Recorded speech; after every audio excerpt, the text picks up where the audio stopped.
Oi pessoal, então essa é mais uma das nossas videoaulas do nosso curso de métodos quantitativos. Eu sou o professor David Ciro de Oliveira e hoje a gente vai falar um pouquinho sobre variáveis qualitativas no contexto de regressão. Será a nossa segunda videoaula sobre o assunto e a gente vai falar de variáveis dependentes, como que a gente utiliza variáveis dependentes e variáveis qualitativas em regressão.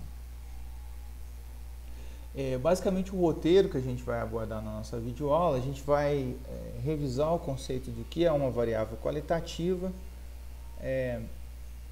Por fim, a gente vai ver um pouquinho sobre a distribuição Bernoulli de probabilidade, que é uma distribuição que serve para um caso especial de dados qualitativos.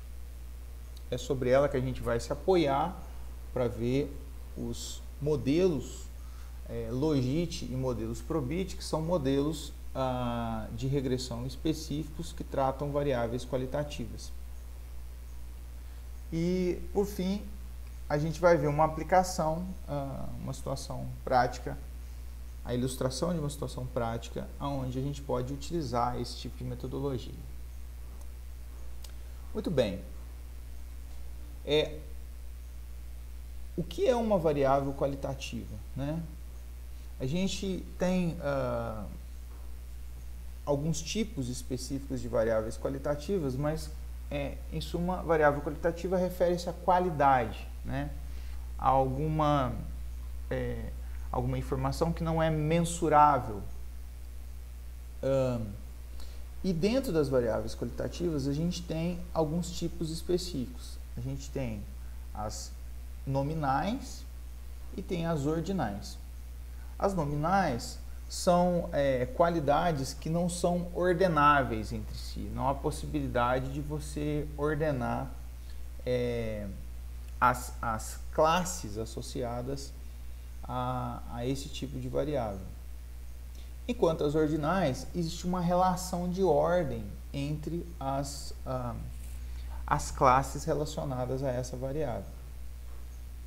Então, alguns exemplos, né, de variáveis com essa natureza. Um exemplo simples, que a gente vai dar um certo destaque, são as chamadas variáveis dummy. Tá? No caso, a variável dummy é uma variável que vai só assumir valores 0 e 1. Onde o valor 0 ele vai estar sempre relacionado à ausência da característica e o valor 1 vai estar relacionado à presença de uma determinada característica, de uma determinada qualidade.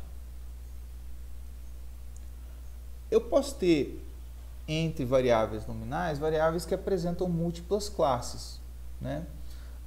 Um exemplo ilustrado aqui, eu posso ter classes, né, ou várias categorias associadas a uma variável.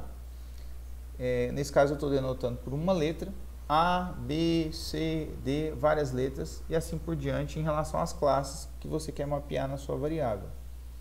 A diferença da primeira para a segunda é que aqui a gente tem várias categorias, aqui a gente tem duas categorias só, de presença e ausência.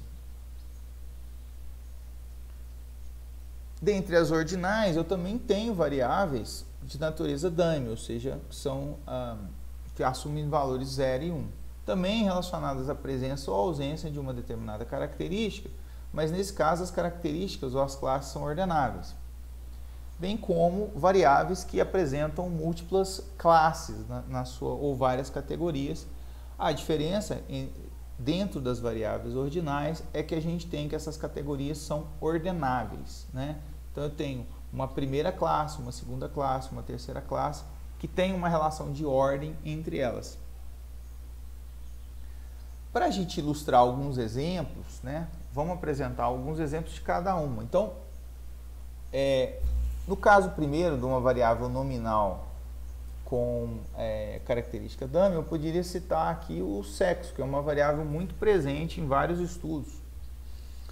Veja que o sexo aqui,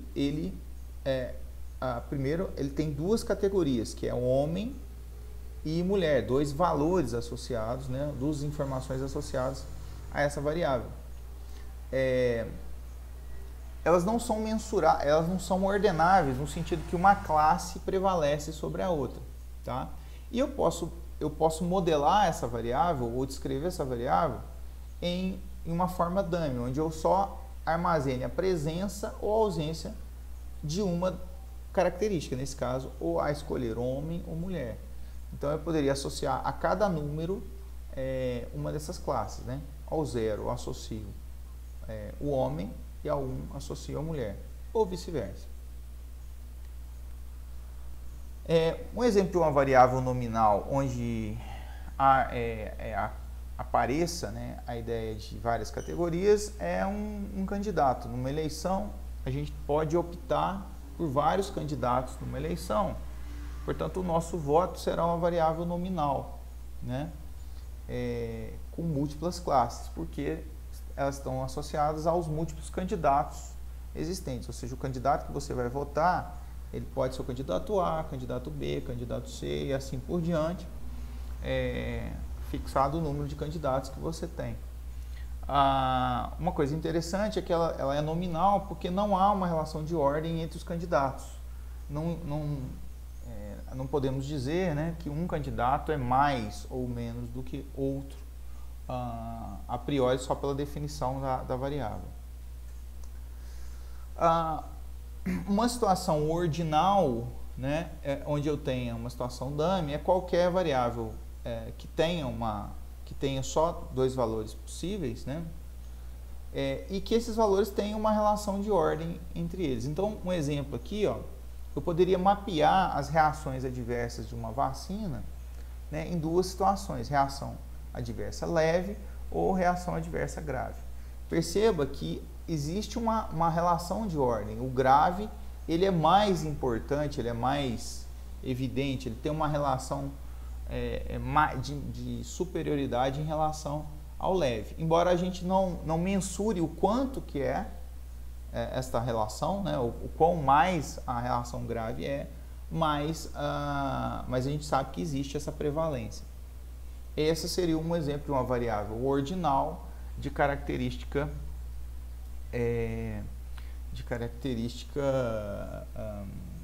dummy, né, que você tenha só uma variável simples, né, ou uma variável só com dois valores possíveis. E por fim, uma situação onde eu tenho uma variável ordinal com múltiplas categorias, eu posso considerar a avaliação de um serviço, né? Então eu posso ir a um restaurante e ao fim da prestação de serviço, o restaurante pede-nos uma avaliação que pode ter várias gradações. Aqui eu ilustrei só 3 gradações: bom, médio e ruim, e aí o cliente vai estabelecer de acordo com a sua impressão qual o resultado da avaliação. Nesse caso existe uma relação de ordem, porque o bom assume-se que tem uma prevalência sobre o médio, que tem uma prevalência sobre o ruim, embora essa relação de ordem seja subjetiva, ela não seja mensurável.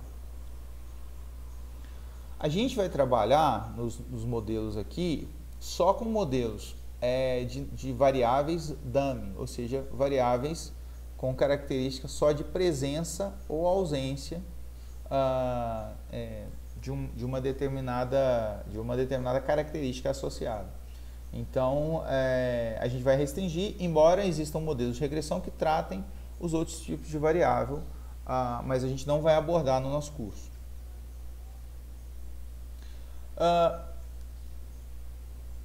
Muito bem. A partir da definição, então, de uma variável dummy, cujos valores podem estar associados a 0 ou 1, onde o 0 ou 1 reflete a presença, o 1, na verdade, reflete a presença de uma determinada característica, a gente tem uma distribuição de probabilidade, tá, que serve para modelar probabilidade sobre esse tipo de variável aleatória. Tá? Essa distribuição, ela se chama a distribuição Bernoulli. Tá? Então, quando uma variável aleatória assume valores 0 e 1, eu tenho uma distribuição de probabilidade que vai nos dar o resultado da probabilidade do meu y assumir o valor 0, 1. Ela é dada por essa expressão, onde eu tenho p elevado a y, onde y é um dos resultados possíveis, 0 ou 1, vezes 1 menos p, aqui há uma incorreção, tá? Está faltando uma expressão, mas é 1 menos y. Então, elevado a 1 menos y, ficou faltando aqui um termo na expressão da distribuição Bernoulli. Eu tenho, na verdade, portanto, que o meu P, esse Pzinho aqui, ele vai estar associado à probabilidade do meu Y ter um valor, assumir um valor 1. Ou seja, a probabilidade da presença de uma determinada característica que eu estou estudando na minha variável. Então, este aqui, né, este P, ele vai ser o foco das nossas atenções em modelos de regressão. Eu vou estar interessado em estudar esse P, né, e estimá-lo, né, mas a nossa atenção vai estar voltada a ele. Bem, aí fica algumas perguntas que são se e como uma variável x, supondo um modelo de regressão, uma variável x que é uma variável de natureza independente, influencia em P, que é a probabilidade sobre um valor de y, sobre a presença de uma característica em y. Como é que a gente vai responder essas perguntas? A gente vai responder através de regressão. A regressão é, neste caso, um modelo específico de regressão trata esta situação, onde eu tenho uma variável dependente y, cuja natureza é de resposta que a gente chama dicotômica, né? 0 ou 1, ou simplesmente de presença ou ausência de uma determinada característica. Muito bem. Vamos pensar o seguinte: como funciona então o nosso modelo de regressão para o caso de variáveis dependentes cuja natureza seja discreta? O que eu estou interessado nesse modelo é descobrir como o meu x vai influenciar no meu p.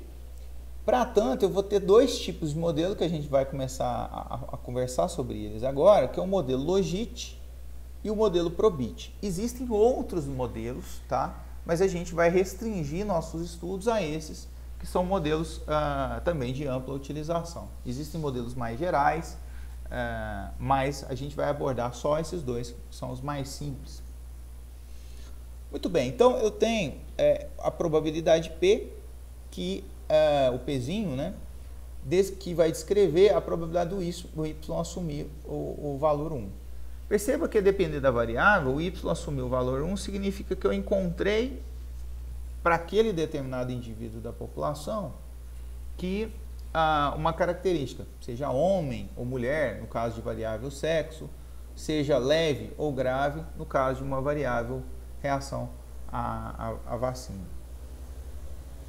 Então, o que a gente vai organizar é que a gente vai dizer que o P, na verdade, ele vai depender de uma função, né? Ele vai ser produto, né, ou resultado de uma função que eu vou chamar de G de x beta, onde o x beta vai ser a mesma combinação linear que a gente usa nos modelos de regressão usuais, onde o beta descreve o peso das variáveis independentes e o x descreve o perfil da unidade amostral, ou seja, os valores observados para aquela amostra das variáveis independentes.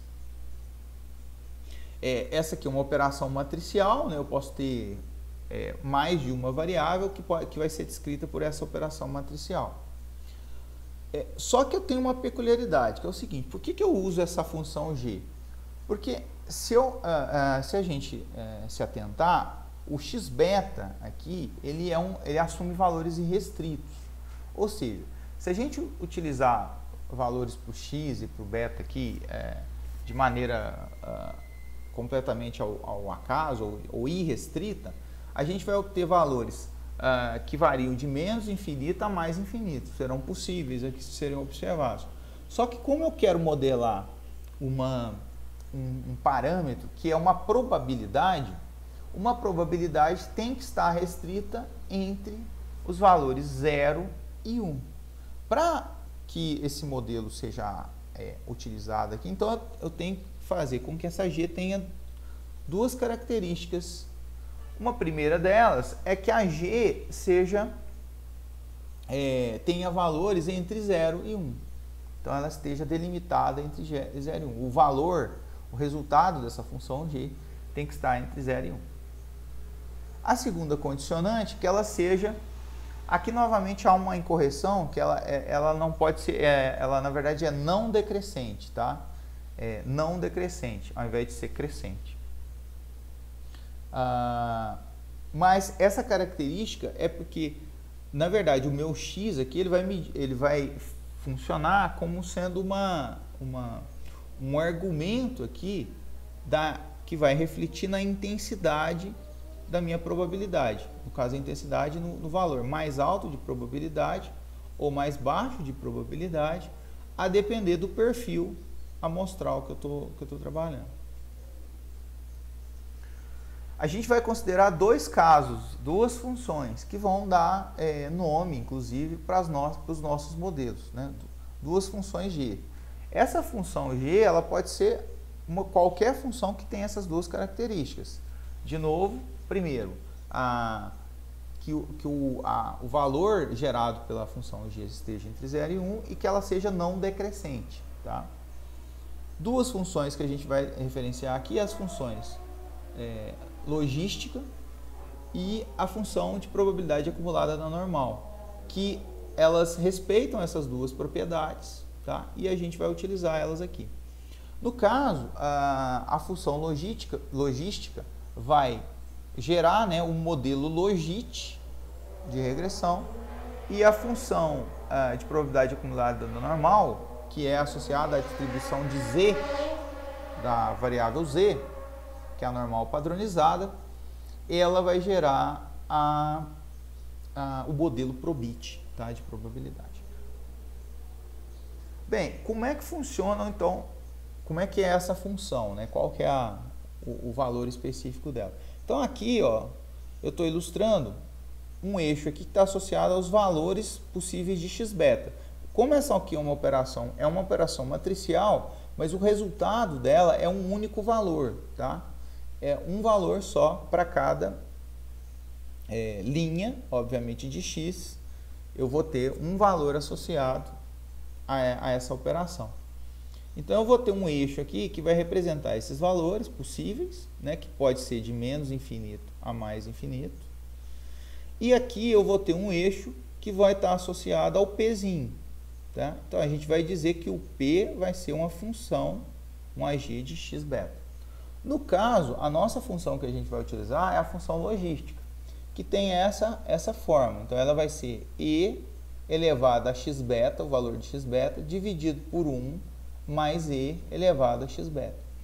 Essa função aqui vai gerar esse gráfico, ó, o comportamento desse gráfico.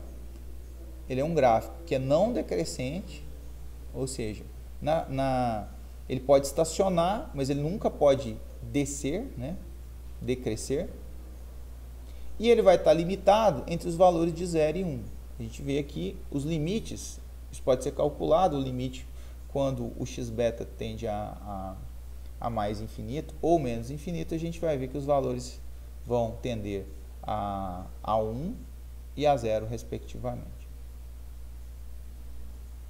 No caso do modelo probit, o que a gente vai utilizar como... o princípio é o mesmo, mas o que a gente vai utilizar como função aqui, G, vai ser a distribuição acumulada, né, a probabilidade acumulada de x-beta sobre a normal padrão.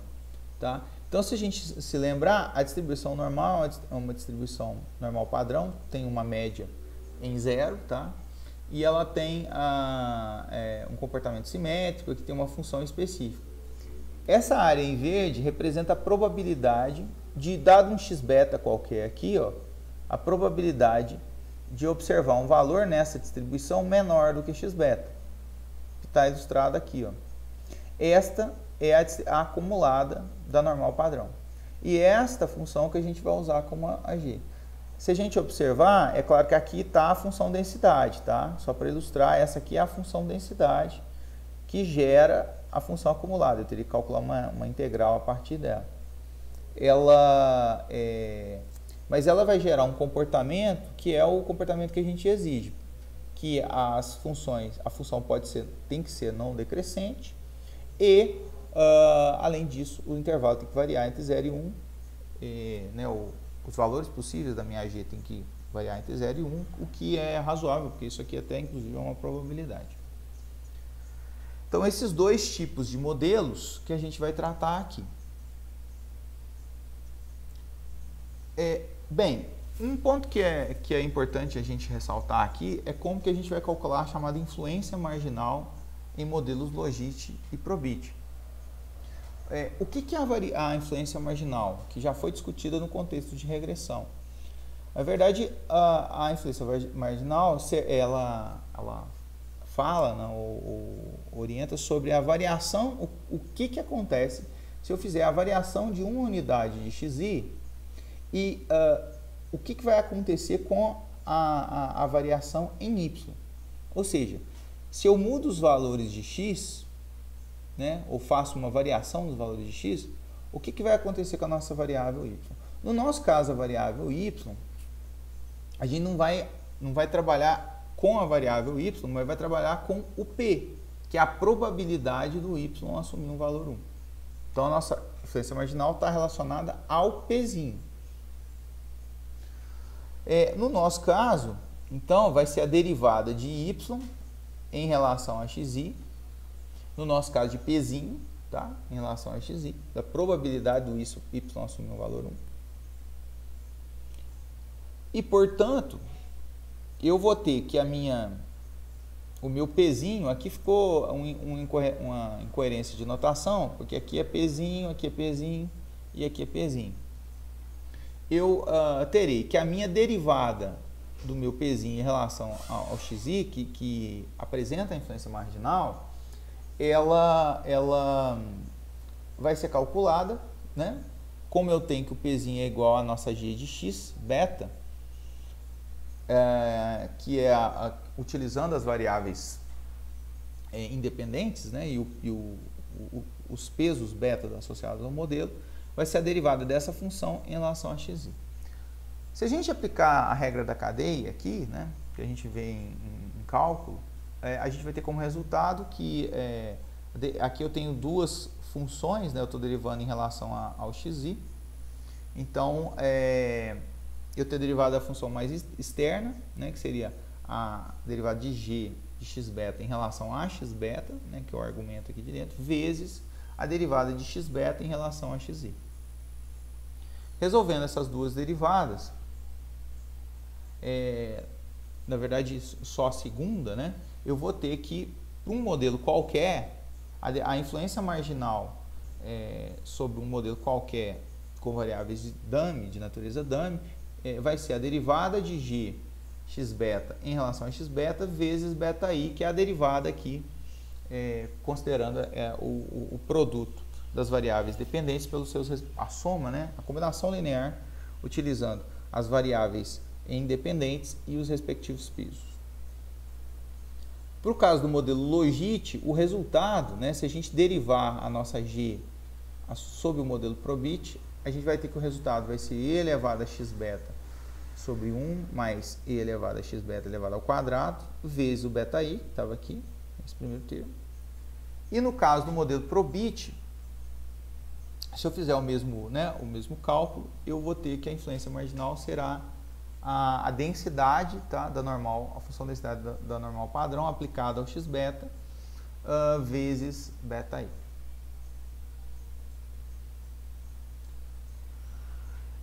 Bem, como é que funciona a inferência no modelo logit e probit, tá?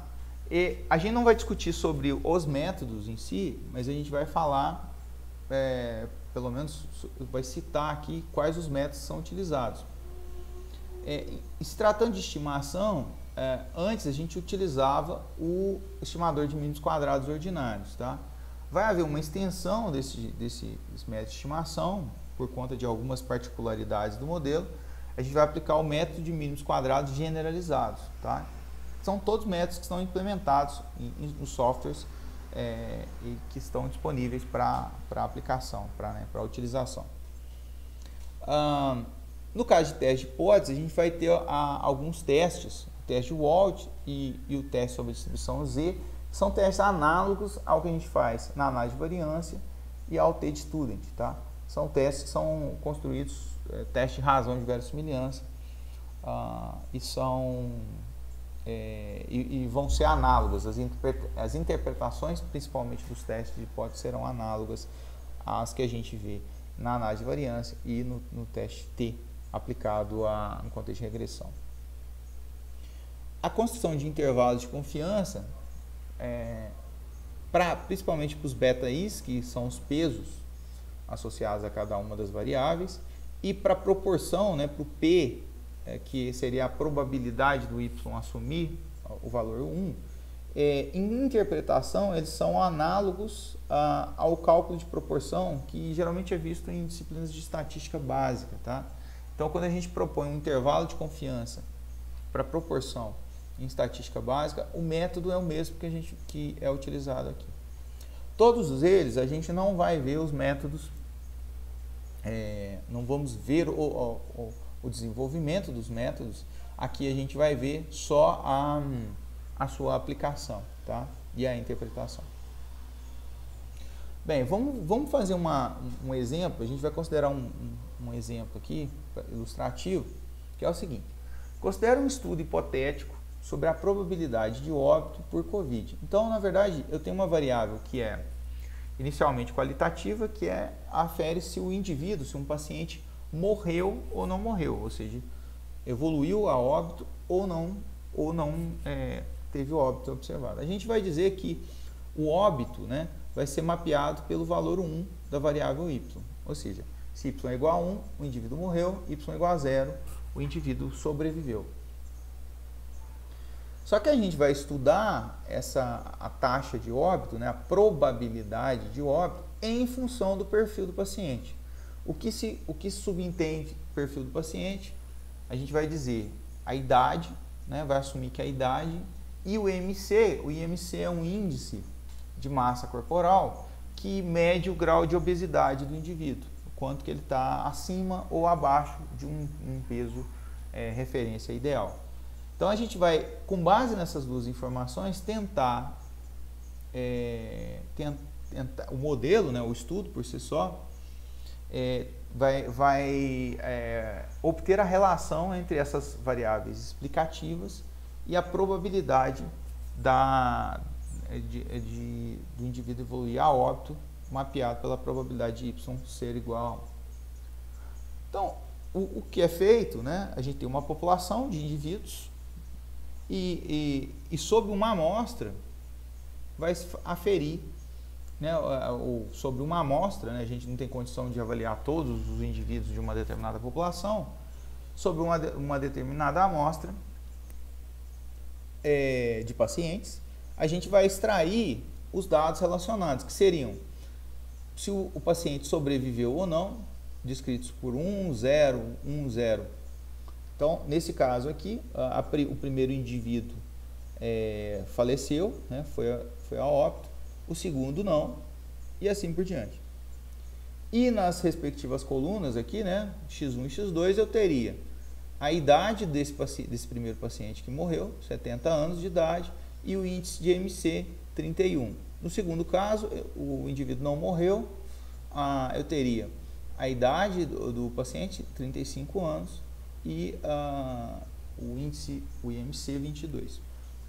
Como a gente tem por construção, a gente vai admitir que a gente aplica o modelo, seja um modelo qualquer para a variável dummy. Aqui a gente nem está colocando os casos específicos do logit e do probit. Assumindo esse modelo, eu vou fazer inferência, utilizando o estimador de mínimos quadrados generalizados, aplicar todos os testes de significância e a partir principalmente da estimação, né, do método de estimação, a gente vai obter os valores do beta-chapéu, tá? Onde o beta-chapéu descreve os pesos associados a cada uma das... Na verdade, são os parâmetros do meu modelo de regressão aqui, beta 0, beta 1 e beta 2, beta 0, beta 1 e beta 2. Todo esse processo, então, ele é obtido a partir dos dados, né? Através do método de estimação de mínimos quadrados generalizados. Tendo esses respectivos pesos, eu gostaria de ilustrar como que eu vou chegar no chamado P-chapéu, né?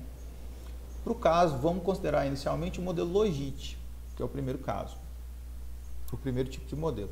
Então, eu vou ter uma curva aqui, ó, aplicada a G, e fazendo algumas continhas bem simples, vamos imaginar o seguinte, que eu tenha um jovem sem sobrepeso aqui. Então, eu estou imaginando que o perfil 1 de um paciente que eu vou estudar aqui, supondo o estudo hipotético, né, o resultado e o beta-chapéu que a gente obteve nele, a gente vai ter que esse primeiro paciente vai ter 25 anos de idade e ele vai ter um índice de MC 22, o que mostra que ele não é um paciente com sobrepeso, ele está próximo de uma região de normalidade em termos de peso. Então, o nosso P-chapéu, né, o P, a probabilidade estimada para um perfil desse indivíduo evoluir a óbito de Covid, vai ser a seguinte, vai ser o E, a nossa G, né, que é a logística, G de x-beta, que vai ser E elevado a beta 0 chapéu mais x1, beta 1 chapéu mais x2, beta 2 chapéu, dividido por 1 mais E elevado a beta 0 mais x1 beta 1 chapéu mais x2 beta 2 chapéu. Esse aqui é o x-beta todo, tá? É o x-beta. E o E aqui, ó, essa função toda é a função logística sendo aplicada ao meu x-beta. Se eu tomar os valores do perfil do paciente que estão apresentados em x1 e x2 e dos betas estimados pelo estudo, eu vou ter esse valor aqui, ó, né? Essa expressão substituindo os valores, que vai dar o valor, se eu fizer essa conta toda aqui, ó, que é o x-beta, eu vou obter como resultado 0,07, que está aqui, ó, na nossa escala dos x-betas, dos valores x-beta, vai estar aqui, ó, 0,07. E óbvio que ele vai ter um valor de P respectivo, né? Basta aplicar o E elevado a 0,07 dividido por 1 mais E elevado a 0,07. O valor vai ser 0,5175 ou 51,75% de probabilidade de óbito para esse perfil. Vamos pegar um segundo perfil, tá? Sobre o mesmo estudo. Vamos pegar um perfil de um idoso obeso, tá? Ou seja, uma pessoa que tem mais idade e que está com sobrepeso, tá? Nesse caso, o indivíduo tem 72 anos e o seu IMC é 33, o que é um IMC alto que já mostra um grau de obesidade associado. O nosso P-chapéu, se a gente fizer o processo análogo ao primeiro perfil, a gente vai ter que ele vai ser o G de x-beta, né? Que vai ser dado por essa expressão aqui. Se a gente aplicar os valores, as únicas mudanças dos beta-chapéu vão continuar os mesmos do estudo hipotético. A única coisa que vai mudar é o perfil do indivíduo, que vai estar referido nas variáveis x1 e x2 aqui. Se a gente fizer a conta, né, eu vou ter que o resultado vai ser E elevado a 0,14 dividido por 1 mais E elevado a 0,14, que é esse ponto aqui, ó, na escala nossa do x-beta. Obtendo essa razão, o resultado é 0,535 ou 53,55%. Perceba o seguinte, que pelo estudo hipotético, né, há um aumento de probabilidade de óbito se eu mudo desse perfil para esse perfil aqui, ó. Um aumento de cerca de 3,5% aqui, em relação a essa probabilidade do primeiro indivíduo. Esse raciocínio é análogo para o modelo Probit, então eu posso fazê-lo para o modelo Probit da mesma forma. tá? Bem, e como é que seria a influência marginal aqui, né? Ou seja, como que cada variável que descreve o perfil dos indivíduos afeta na probabilidade do Y. É o mesmo estudo, né? O mesmo resultado a gente vai usar o beta chapéu, né? Que foi obtido. De novo, a ressalva que aqui é a derivada em relação à probabilidade do Y assumir o valor 1, tá? A gente viu como resultado no modelo logístico que essa influência marginal, a resultante vai ser E elevado a x beta dividido por 1 mais E elevado a x beta elevado ao quadrado vezes o beta I. Se a gente aqui substituir os valores estimados, eu vou ter aqui um problema que eu vou precisar de um valor de x, de um perfil aqui a ser utilizado aqui na expressão. Esse é um problema, não é bem um problema, mas é uma situação existente nesse modelo, que você precisa, que a sua derivada, na verdade, ela depende do valor de x, o que não ocorria em modelos lineares clássicos que a gente viu previamente.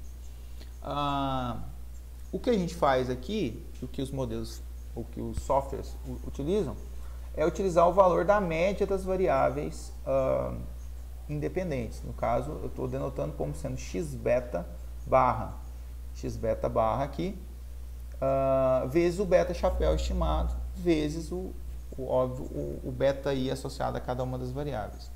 Então, como resultante aqui, se a gente aplicar os valores das médias, eu vou supor nesse estudo hipotético que a gente teve, que a média dos indivíduos, né, a idade era de 35 anos e a média dos IMCs era de 26.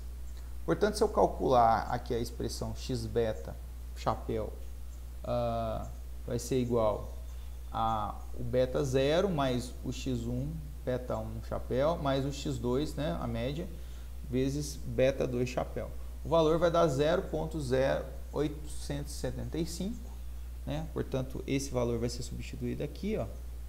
Se a gente substituir essa expressão e o respectivo beta i, o beta i vai depender do valor da variável que a gente estiver estudando, né? Qual aquela variável que a gente quer aferir a influência marginal. No caso aqui a idade, no caso aqui o IMC. Você vê que a influência marginal da idade é um pouco menor que a do IMC, segundo o nosso estudo. O nosso estudo significa que o IMC ele tem um grau de importância maior,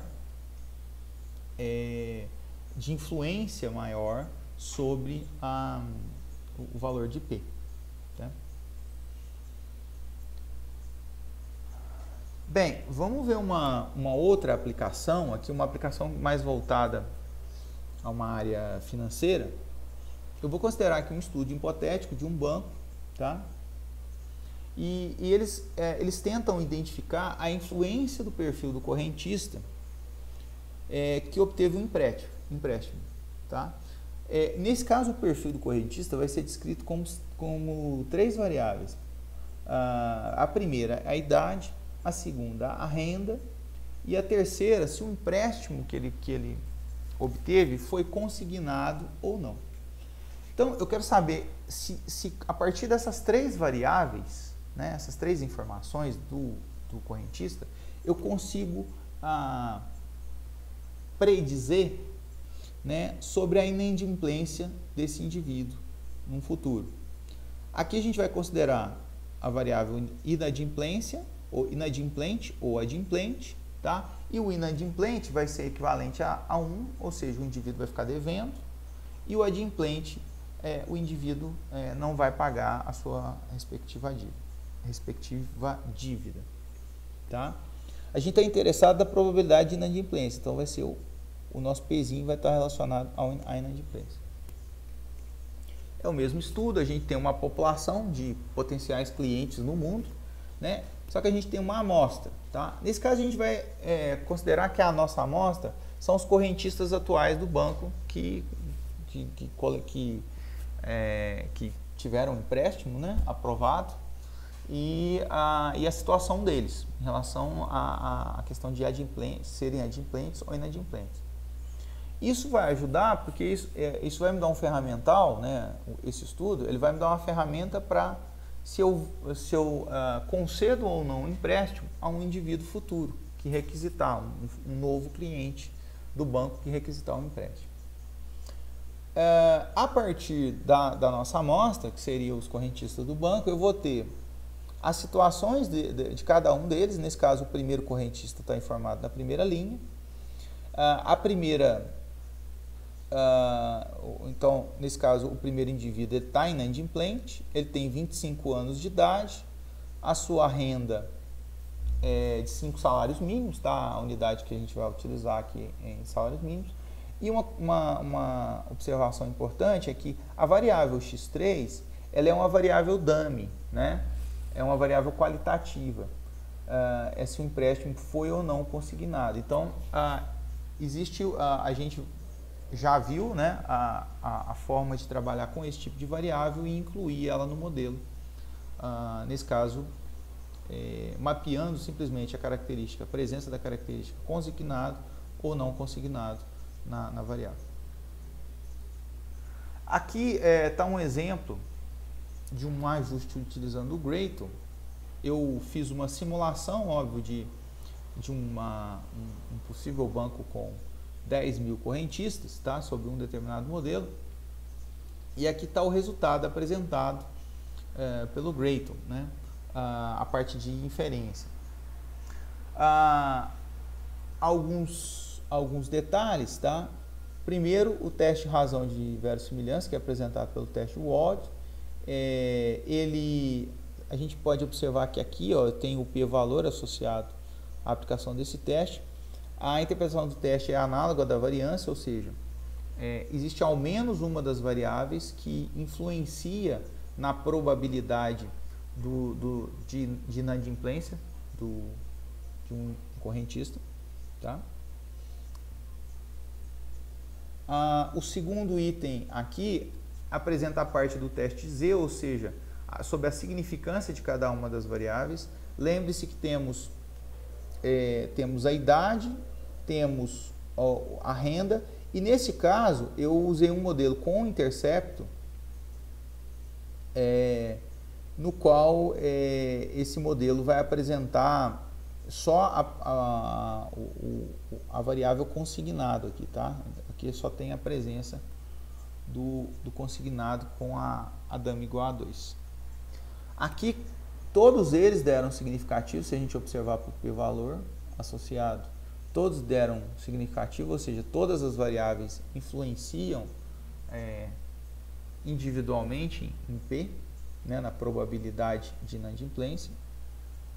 Aqui eu tenho os coeficientes, seriam os beta chapéu, os respectivos erro padrão de cada um deles, tá? E aqui a estatística Z, que é a utilizada para fazer o teste, né, a parte de inferência. Adicionalmente, eu tenho aqui esse valor que eu coloquei aqui, mas ele não aparece no Gradle. Você opta por exibir ou o p-valor ou a inclinação. A inclinação, na verdade, é a influência marginal, calculada sobre o valor médio das observações em X.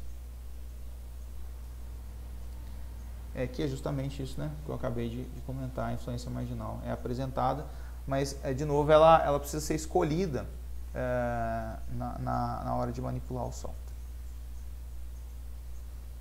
Nesse caso aqui, a gente pode observar que o fato de ser consignado, de não ser consignado, é o que está influenciando mais aqui a DX32 colocado aqui.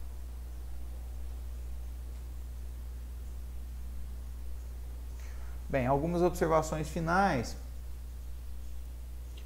Primeiro, existem outras funções, funções G que cumprem o objetivo de restringir, né, o espaço de valores de x-beta para se adequar ao P, que é um valor de probabilidade. Essas funções, tá, são chamadas de funções de ligação. E existem, inclusive, inclusive uma classe de modelos chamada modelos lineares generalizados, nas quais a sua variável y ela pode assumir diferentes naturezas, né? Não precisa ser só a natureza discreta, 0 ou 1, né? Pode assumir outras situações como valores que variam em uma escala de 0 a 10 ou de 0 a 5, né? Ou variáveis ordinais, né? Que tenham mais de múltiplas classes. Então, esses modelos, chamados modelos lineares generalizados, eles atendem a essas situações quando a gente tem na prática. Mas é claro que, como a gente viu aqui, os modelos Logit e Probit, eles são aplicados a uma gama de situações práticas e eles são muito úteis, né? Eles vão nos ajudar em boa parte das situações que a gente tem de estudo. Como eu comentei, a questão dos modelos lineares generalizados, então quando o y tem algum tipo de restrição, né? Os valores de y são dados, por exemplo, de contagem, né? ou dados de outras naturezas, a gente utiliza modelos lineares generalizados, que são modelos de regressão mais detalhados, tá? mais específicos, né? Tem um grau de especificidade maior e, portanto, de acordo com a sua aplicação, funcionam melhor. Com isso a gente acaba a nossa videoaula, tá? Então eu vejo vocês numa próxima.